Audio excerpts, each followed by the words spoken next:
हम लोग पढ़ रहे थे डायनेमो।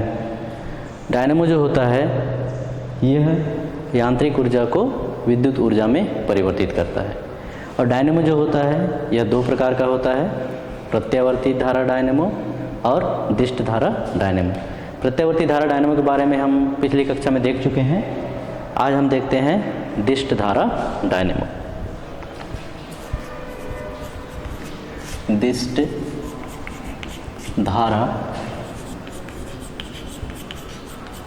डायनेमो, इसको अंग्रेजी में डीसी डायनेमो कहते हैं। ठीक है, जैसे डायनेमो जो होता है, डायनेमो का मुख्य काम क्या होता है? डायनेमो यांत्रिक ऊर्जा को विद्युत ऊर्जा में परिवर्तित करता है। इसी के आधार पर इसके दो प्रकार हैं, एक है प्रत्यावर्ती धारा डायनेमो और दूसरा जो है वह दिष्ट धारा डायनेमो। प्रत्यावर्ती धारा डायनेमो का काम क्या है, वह क्या करता है? प्रत्यावर्ती धारा डायनेमो जो होता है वह यांत्रिक ऊर्जा को प्रत्यावर्ती धारा में बदलता है। और ये हमारा जो डायनेमो है यह है, आज जो हम देखेंगे यहाँ पर दिष्ट धारा डायनेमो। जो दिष्ट धारा डायनेमो जो होता है यह जो यांत्रिक जो ऊर्जा जो होती है उसको दिष्ट धारा में बदलता है। तो सबसे पहले हम इसका डायग्राम देख लेते हैं, चित्र। इसके जो मुख्य भाग जो होते हैं, डायनेमो के जो मुख्य भाग होते हैं वह चार भाग होते हैं। इसमें एक होता है क्षेत्र चुंबक, दूसरा होता है आर्मेचर, तीसरा सर्पी वलय होता है। और दिष्ट धारा डायनेमो में सर्पी वलय के स्थान पर यहाँ पर विभक्त वलय या दिक् परिवर्तक का उपयोग किया जाता है। और जो चौथा इसका जो पार्ट्स जो होता है उसको हम बोलते हैं ब्रश। तो उसी के आधार पर हम यहाँ पर इसका डायग्राम का निर्माण करते हैं, चित्र बनाते हैं इसका। ये सपोज ध्रुवखंड है, क्षेत्र चुंबक एन एस से जिसको दर्शाएंगे, और यहाँ पर इनके बीच में एक कुंडली होता है जिसको हम आर्मेचर कहते हैं। इस प्रकार से ये कहलाता है आर्मेचर। और इसके जो सिरे होते हैं इसमें इस प्रकार से ये विभक्त वलय का उपयोग इसमें किया जाता है। और विभक्त जो वलय जो होता है वह कुंडली के साथ अटैच रहता है, इसके साथ जुड़ा रहता है। और इसको स्पर्श करते हुए ब्रश लगे होते हैं इसमें, दोनों सिरों में इसको स्पर्श करता हुआ व्रत लगा रहता है। और ब्रश की सहायता से बाह्य परिपथ में इसको जोड़ा जाता है। सपोज ये बाह्य परिपथ का जो प्रतिरोध है जिसको हम काय से नोट कर रहे हैं, आर से दर्शाते हैं। तो एन एस ये आपका क्षेत्र चुंबक कहलाएगा। और यहाँ पर ये B C D, A B C D एक कुंडली है जिसको हम आर्मेचर कहते हैं। ए बी सी डी क्या है? एक कुंडली है जिसको हम आर्मेचर कहते हैं। और यहाँ पर इस अक्ष के परितः ये घूर्णन करता है। ठीक है, यहाँ पर देख सकते हैं हम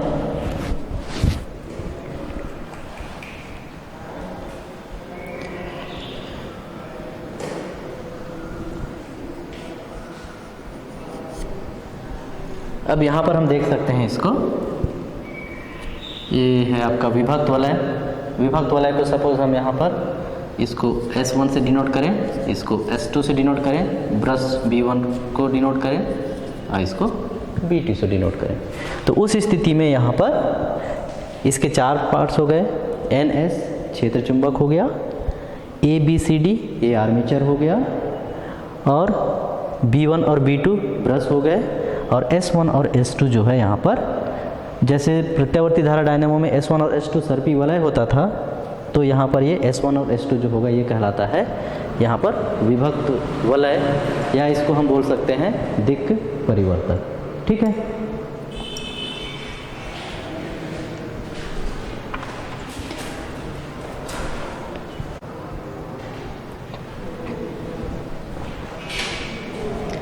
यहाँ पर देखिए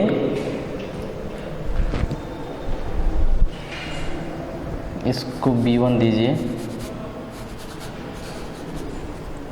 ये ब्रश हमारा B1 है, ये विभक्त वलय S1, इसको विभक्त वलय S2 नाम दीजिए और इसको ब्रश B2 नाम दीजिए। यहाँ पर देखिए, जब हम इस ध्रुव खंड के बीच में इस आर्मेचर को घुमाते हैं तो उस स्थिति में यहाँ पर जो भुजा AB जो है, आर्मेचर की भुजा AB है, इसमें जो धारा बहती है वह A से B की ओर बहती है, तथा जो आर्मेचर की भुजा जो CD है उसमें धारा C से D की ओर बहती है, जो प्रेरित धारा जो होता है उसके प्रथम अर्ध चक्र में। तो उस स्थिति में जो बाह्य परिपथ में जो धारा बहेगा वह इधर इस प्रकार से ऐसा आते हुए B1 से R से होते हुए किधर बहता है, ब्रश B2 की ओर, सॉरी इस दिशा में, इधर से ऐसा आएगा तीर का निशान, तो मतलब धारा की दिशा को व्यक्त कर रहा है यहाँ पर, इधर से होते हुए यह B2 से होते हुए इसमें ये धारा बाह्य परिपथ में बहता है। इसके बाद हम देखते हैं इसका जो दूसरे अर्ध चक्र के लिए जो डायग्राम बनेगा वह इस प्रकार से बनेगा। ये ध्रुवखंड है चुंबक का और इसके बीच ये आर्मेचर है इस प्रकार से,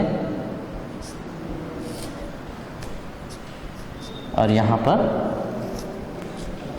ये सर्पी वलय है जिसको काट करके दो भागों में दिक् परिवर्तक इसको बनाया गया है, और इसके सिरों इसको टच करते हुए इसमें रहता है ब्रश लगे होते हैं, और इसका संबंध बाह्य परिपथ में प्रतिरोध के साथ होता है। तो NS ये क्षेत्र चुंबक को व्यक्त करता है।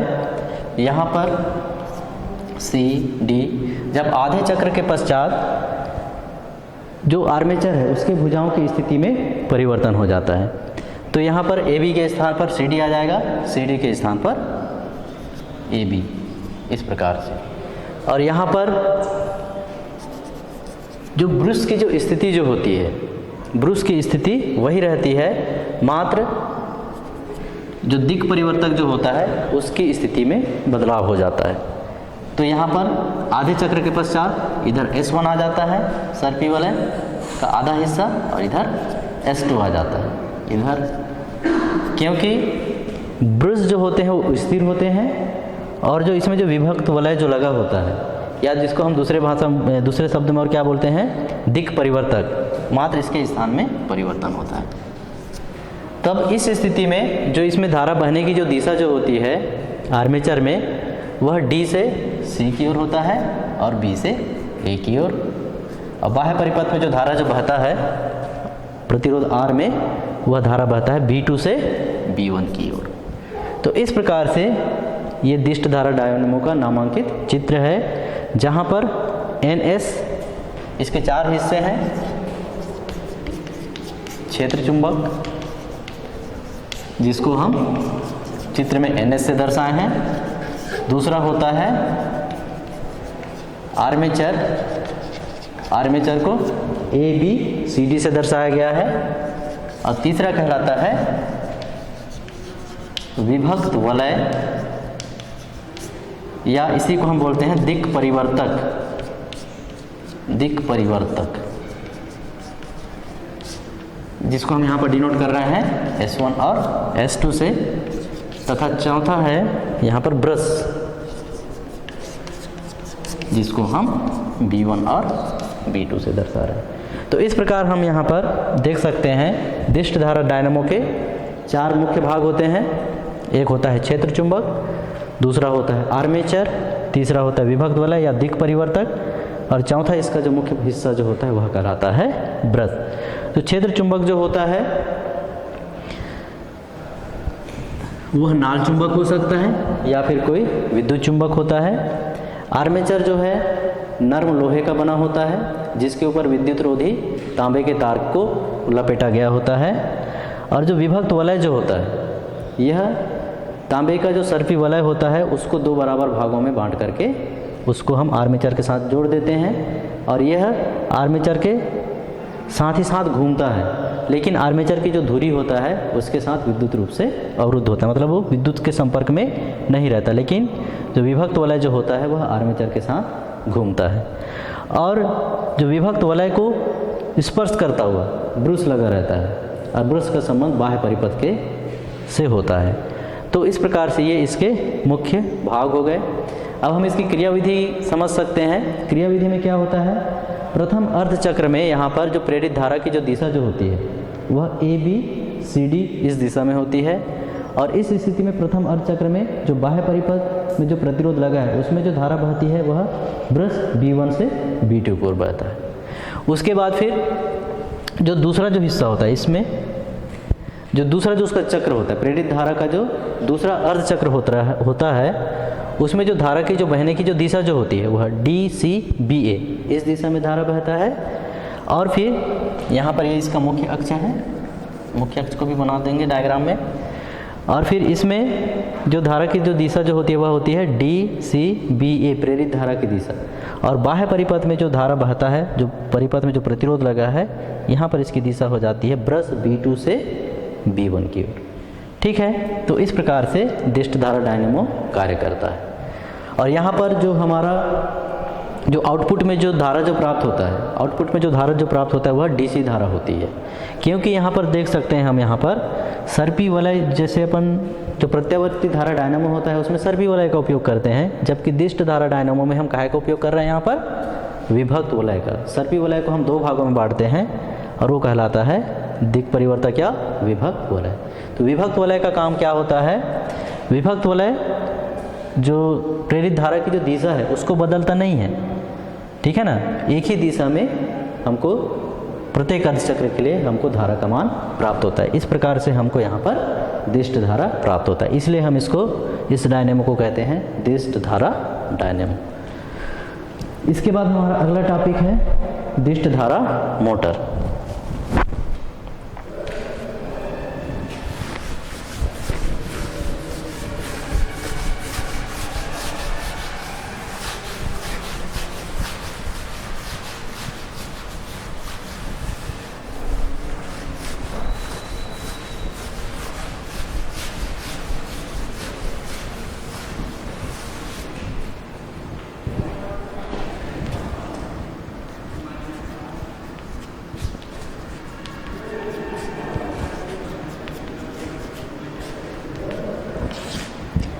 दिष्ट धारा मोटर या इसी को हम बोलते हैं DC मोटर।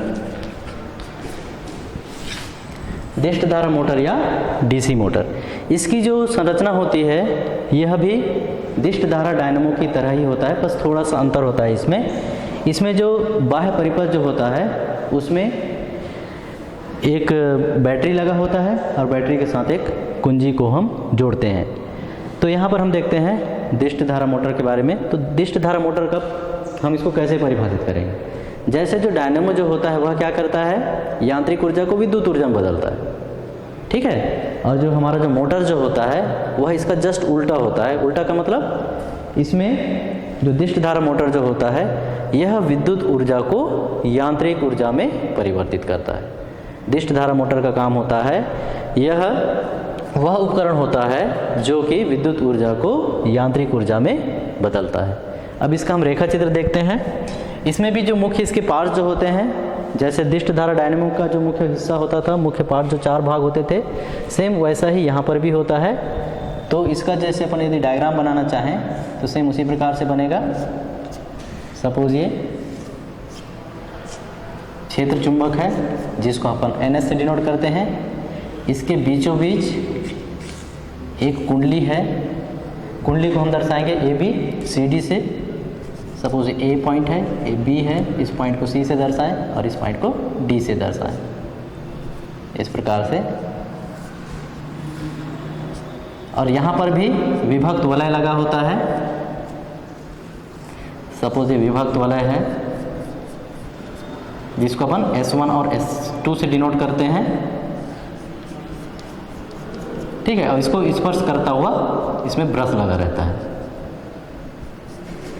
इसको स्पर्श करता हुआ ये ब्रश लगा हुआ है।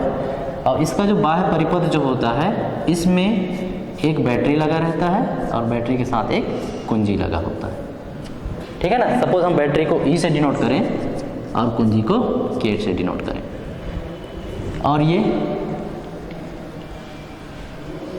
आर्मेचर का धुरी है जिसके परितः आर्मेचर घूमता है।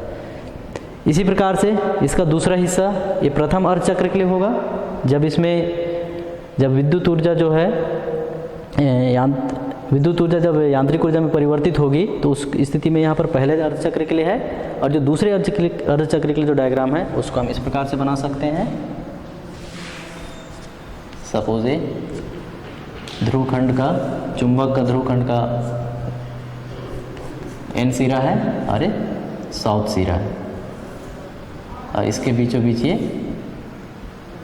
कुंडली है। कुंडली को अब सेकेंड अर्ध चक्र में क्या होता है, भुजा ए बी के स्थान पर घूम जाती है, ये जो आर्मेचर है घूम जाता है, और इसकी भुजा ए बी के स्थान पर सी डी आ जाता है और सी डी के स्थान पर ए बी आ जाता है। तो इसको अपन इस प्रकार से नोट कर सकते हैं, डी सी बी ए, और सेम आगे वैसे ही यहाँ पर आपका ये सर्पी वाला हो गया, उसका सर्पी वाला मतलब विभक्त वाला यहाँ पर यूज होता है इस प्रकार से, और इसको स्पर्श करता हुआ आपका ब्रश लगा होता है। अब ब्रश का संबंध किससे होता है, बाह्य परिपथ में बैटरी से, और ये कुंजी है इस प्रकार से। अब प्लस माइनस ये बैटरी है और ये कुंजी है। यहाँ पर देखिए, ये सपोज ब्रश B1 है और इधर ब्रश B2 है, और ये सर्पी वाला है S1 है, और ये सर्पी वाला है विभक्त वाला बोलते हैं यहाँ पर, विभक्त वाला यह S1 है और यह विभक्त वाला है S2। दूसरे अर्ध चक्र में क्या होता है, ब्रश की स्थिति तो सेम रहता है, ब्रश आर्मेचर के साथ नहीं घूमता, केवल जो विभक्त वाला है होता है वही आर्मेचर के साथ घूमता है। तो दूसरे अर्ध चक्र में ये S1 हो जाएगा, ये S2 हो जाएगा, ये आपका B1 रहेगा, और ये आपका ब्रश B2 ही रहेगा। ठीक है, तो इस प्रकार से हम इसका रेखा चित्र बना सकते हैं। अब इसकी हम क्रियाविधि कैसे दर्शाएंगे, यहाँ पर जो दिष्ट धारा जो मोटर जो होता है, दिष्ट धारा मोटर में क्या होता है, इसके भी 4 हिस्से होते हैं।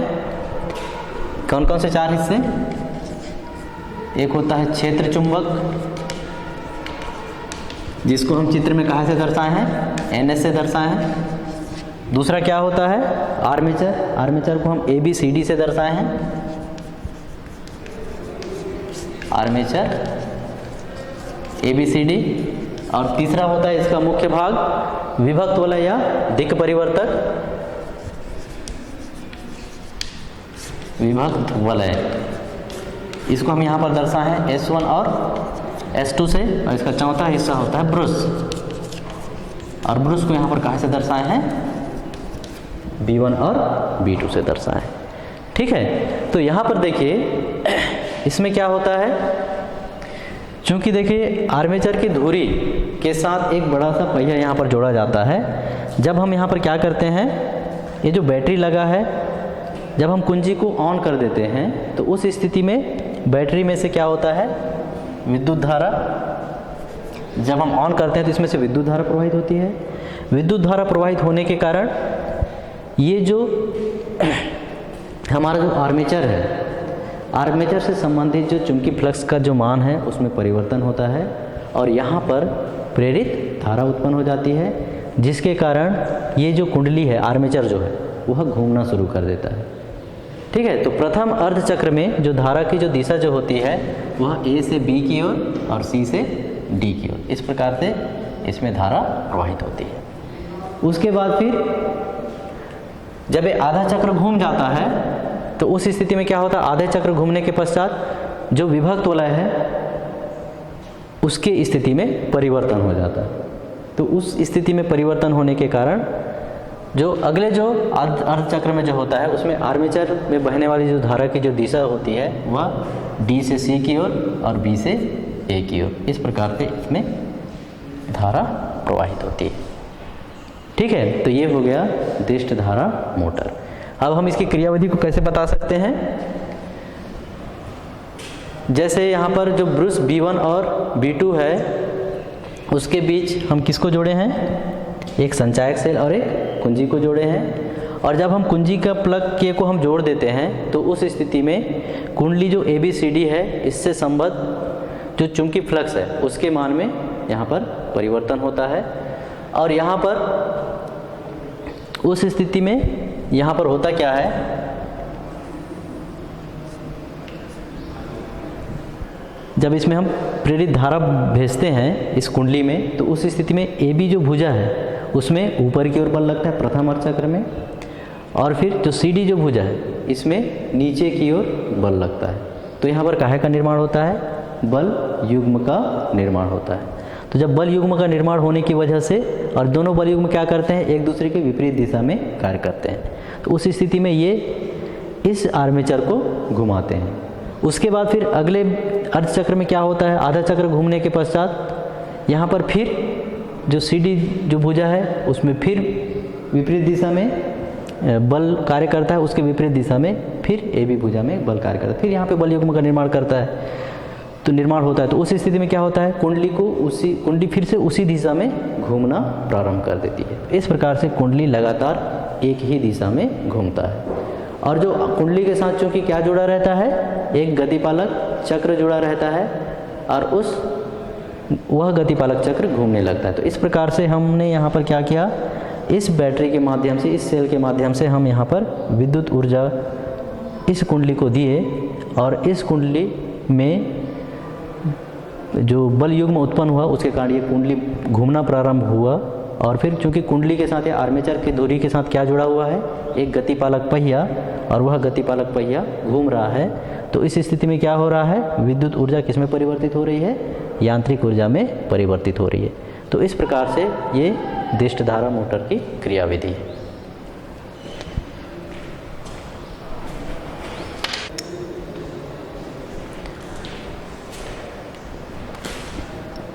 तो ये था इसका क्रियाविधि। इसके बाद हम देखते हैं इसका उपयोग।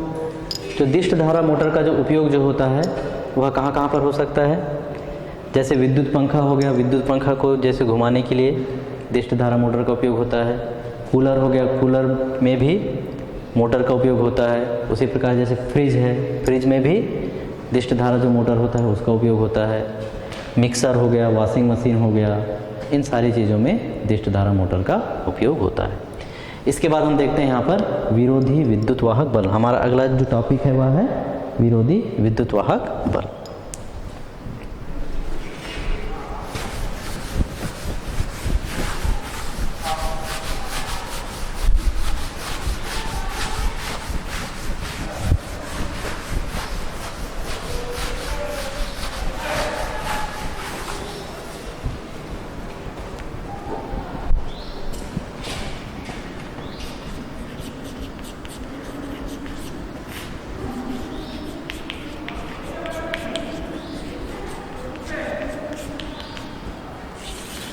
विरोधी विद्युत वाहक बल हम किसको कहेंगे?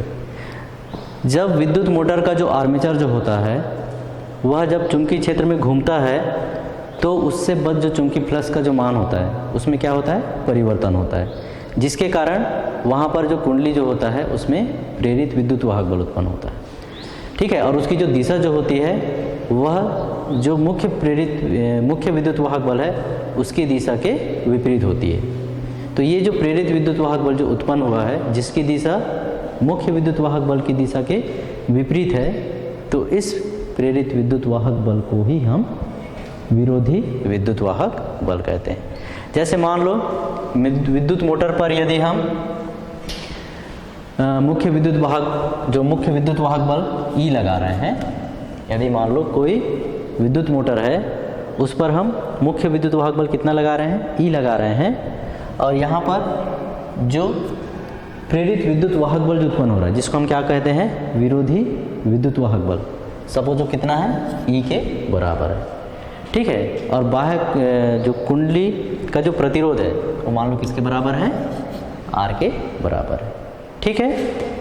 मतलब यदि हम कोई मोटर है, विद्युत मोटर, उस पर हम कितना विद्युत वाहक बल आरोपित कर रहे हैं, ई के बराबर, और उसमें जो उत्पन्न होने वाला जो प्रेरित विद्युत वाहक बल है, या उसी को हम क्या बोलते हैं यहाँ पर, निरोधी विद्युत वाहक बल, वो सपोज किसके बराबर है, ई के बराबर है। और यहाँ पर जो कुंडली का जो प्रतिरोध है सपोज किसके बराबर है, आर के बराबर है। तो उस स्थिति में यहाँ पर बहने वाली जो धारा जो है कुंडली में, अतः कुंडली में बहने वाली धारा कितना होगा, बहने वाली धारा I बराबर कितना हो जाएगा यहाँ पर, विद्युत वाहक बल बटे प्रतिरोध। तो यहाँ पर परिपथ में कितना विद्युत वाहक बल होगा, E माइनस स्मॉल e बटे परिपथ का प्रतिरोध कितना है, R के बराबर। मतलब कुंडली का जो प्रतिरोध है वह किसके बराबर है, R के बराबर। या इसी को हम आगे लिख सकते हैं, इसको हम आगे कैसा लिख सकते हैं, E माइनस E बराबर I इंटू R। इसको दे सकते हैं हम पहला इक्वेशन। अब यहाँ पर क्या करते हैं, दोनों पक्षों में हम I का गुणा कर देते हैं, या इसी को हम लिख सकते हैं, दोनों पक्षों में जब I का गुणा करेंगे तो कितना हो जाएगा, E into I minus small e into I बराबर I स्क्वायर इंटू R। इसको हम दे देते हैं समीकरण नंबर दूसरा। तो यहाँ पर जो समीकरण नंबर जो दूसरा है उसमें जो EI जो होता है, क्योंकि E क्या है, यहाँ पर निवेशी विद्युत वाहक बल है, ठीक है ना, जिसके कारण यहाँ पे धारा कितना बह रहा है, I के बराबर। तो उस स्थिति में जो EI जो होगा ये होगा निवेशी शक्ति, क्योंकि शक्ति बराबर क्या होता है, विद्युत वाहक बल गुणित धारा। तो EI बराबर क्या हो जाएगा, यहाँ लिख सकते हैं, यहाँ EI अब क्या कहलाएगा, निवेशी शक्ति। तथा अब हम स्मॉल EI को अब हम यहाँ पर क्या बोल सकते हैं, तथा हम यहाँ पर स्मॉल EI को बोल सकते हैं निर्गत शक्ति, ठीक है। EI आपका निवेशी शक्ति कहलाएगा, और जो स्मॉल E इंटू I है ये कहलाएगा यहाँ पर निर्गत शक्ति। और जो I स्क्वायर जो R है यह क्या किसके बराबर होगा, ये जो यहाँ पर जो ऊर्जा की जो कमी हुई है वह उसके बराबर होता है। तो इस स्थिति में मोटर की दक्षता कितनी हो जाएगी, अतः मोटर की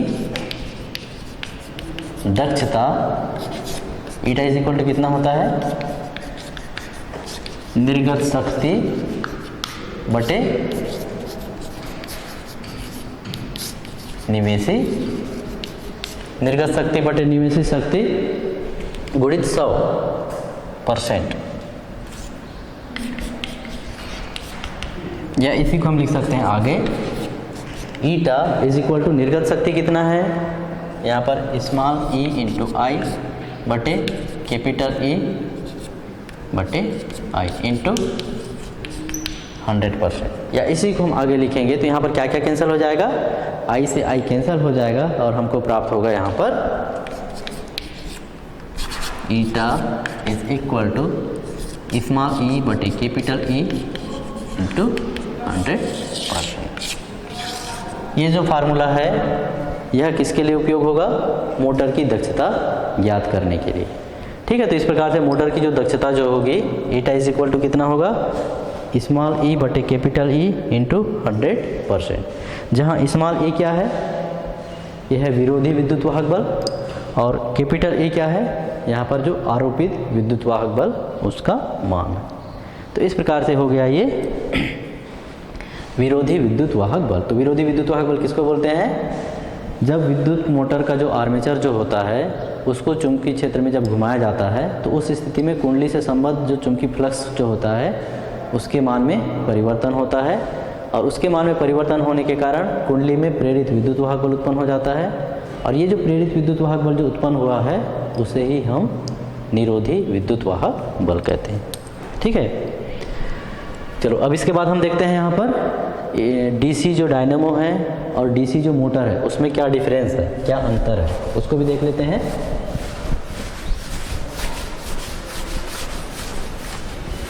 हमारा अगला टॉपिक एक और टॉपिक है यहाँ पर डीसी डायनेमो और डीसी मोटर में अंतर।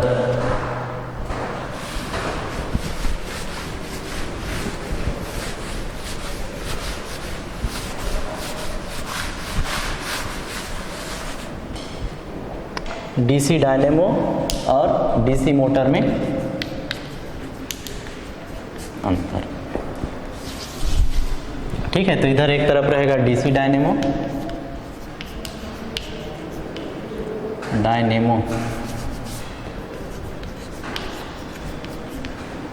और दूसरी तरफ है डीसी मोटर। इन दोनों में हम अंतर देखते हैं। तो जो पहला जो अंतर है, डीसी डायनेमो क्या करता है, डीसी डायनेमो जो है वह यांत्रिक ऊर्जा को प्रत्यावर्ती यांत्रिक ऊर्जा को किसमें बदलता है, दिष्ट धारा में बदलता है। ठीक है ना, डीसी डायनेमो क्या करता है, यांत्रिक ऊर्जा को विद्युत ऊर्जा में बदलता है या डीसी में बदलता है।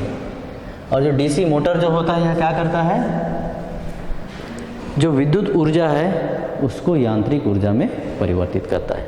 ये इसका पहला अंतर है। अंतर का बिंदु में आपका परिभाषा आ जाएगा।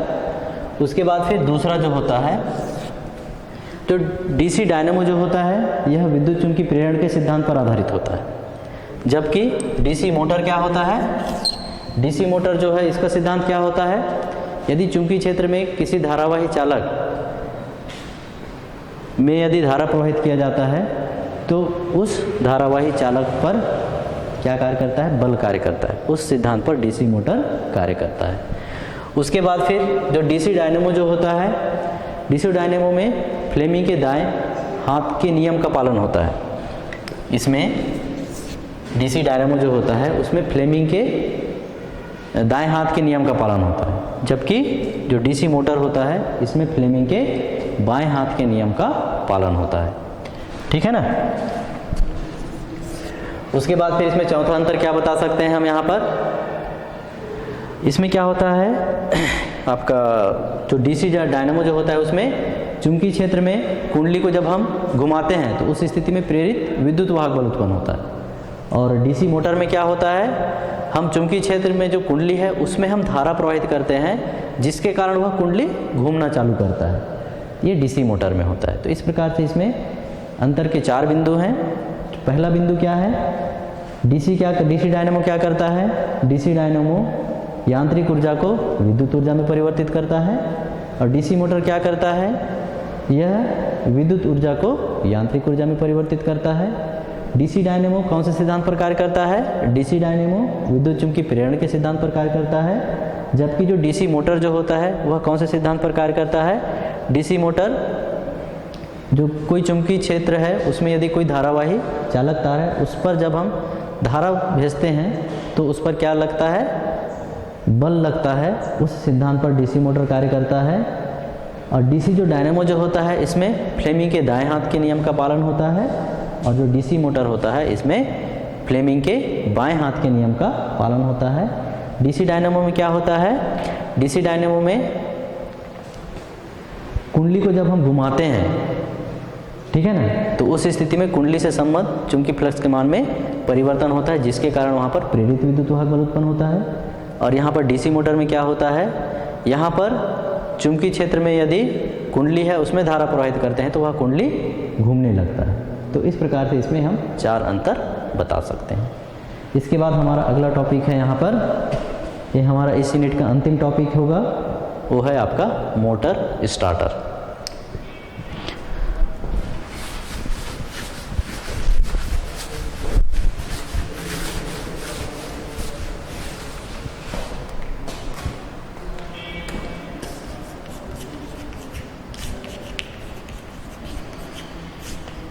Motor starter.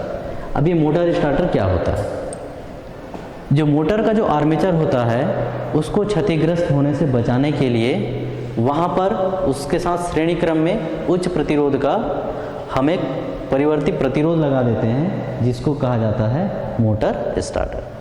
ठीक है, मोटर स्टार्टर का काम क्या है? यदि कोई मोटर है, उसका जो आर्मेचर जो होता है उसको क्षतिग्रस्त होने से बचाने के लिए मोटर के साथ हम श्रेणी क्रम में उच्च प्रतिरोध वाला परिवर्ती प्रतिरोध लगा देते हैं, जिसको हम क्या कहते हैं? मोटर स्टार्टर कहा जाता है। तो इसका सिद्धांत हम देख सकते हैं यहाँ पर।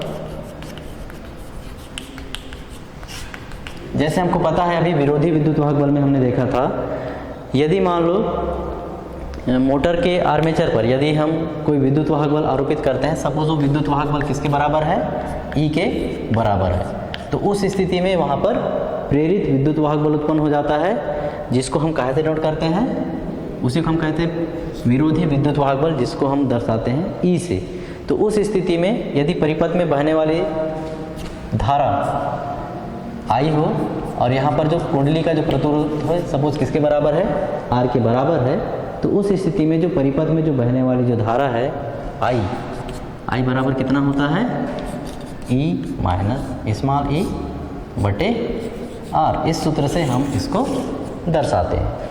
क्योंकि हमको पता है यहाँ पर जब हम मोटर को स्टार्ट करते हैं तो उस स्थिति में जो प्रेरित विद्युत वाहक बल ई का मान जो होता है वह कैसा होता है? शून्य के बराबर होता है। तो जब वह शून्य के बराबर जब होगा तो उस स्थिति में परिपथ में बहने वाली धारा कैसे होगी? अधिकतम होगी, क्योंकि ई का मान कितना हो जाएगा? 0। तो उस स्थिति में परिपथ में बहने वाली धारा कैसे हो जाएगी? मैक्सिमम हो गया। और जब मैक्सिमम धारा मोटर में से होकर बहेगा तो मोटर का आर्मेचर क्या हो सकता है? क्षतिग्रस्त हो सकता है। तो उसी को बचाने के लिए हम यहाँ पर काहे का उपयोग करते हैं? मोटर स्टार्टर का उपयोग करते हैं। ठीक है, तो यहाँ पर देखिए, तो प्रारंभ में जो ई का मान कैसा होता है? 0 के बराबर होता है। और जो स्मॉल ई जो होता है वह कोणीय वेग, जो धारा का जो कोणीय वेग जो होता है, प्रेरित धारा का जो कोणीय वेग होता है उसके अनुक्रमानुपाती होता है। तो यहाँ पर लिख सकते हैं, चूँकि ई अनुक्रमानुपाती कितना होता है? ओमेगा के बराबर, या इसी को हम लिख सकते हैं ई बराबर के इंटू ओमेगा, जहाँ के क्या है? एक नियतांक है। या इसी को हम आगे लिख सकते हैं आई बराबर ई माइनस के इंटू ओमेगा बटे आर।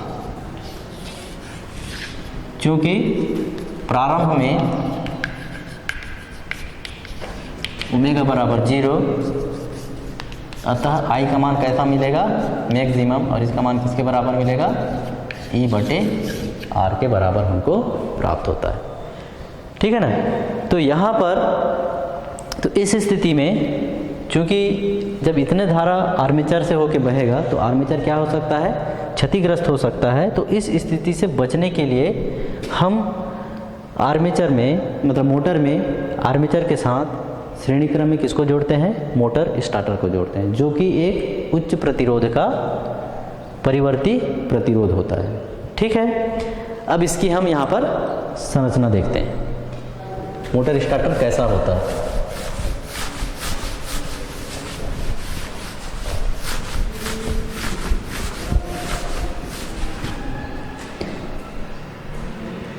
मोटर स्टार्टर में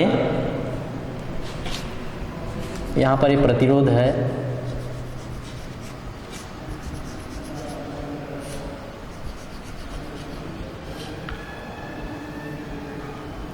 इसके साथ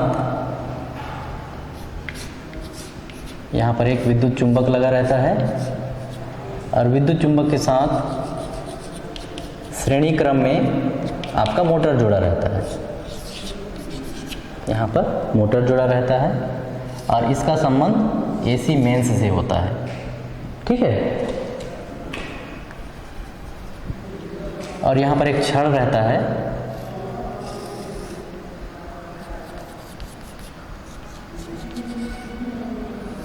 और इसमें एक स्प्रिंग लगा रहता है एस, सपोज इसका केंद्र है ओ। छड़ को हम कहाँ से डिनोट कर रहे हैं? यहाँ पर एच से। सपोज इस पॉइंट को ए से डिनोट करें, इसको बी से, इस पॉइंट को सी से, इस पॉइंट को डी से, और सपोज इस पॉइंट को ई से डिनोट करें। और जो विद्युत चुंबक है उसको हम कहाँ से दर्शाएं, F से दर्शाएं। तो यहाँ पर जो परिवर्ती प्रतिरोध जो होता है, सपोज उसको हम कहाँ से दर्शा रहे हैं, R1, स्मॉल R1 से दर्शाएं, इसको R2 से दर्शाएं, इसको R3 से दर्शाएं और सपोज इसको R4 से दर्शाएं। तो उस स्थिति में यहाँ पर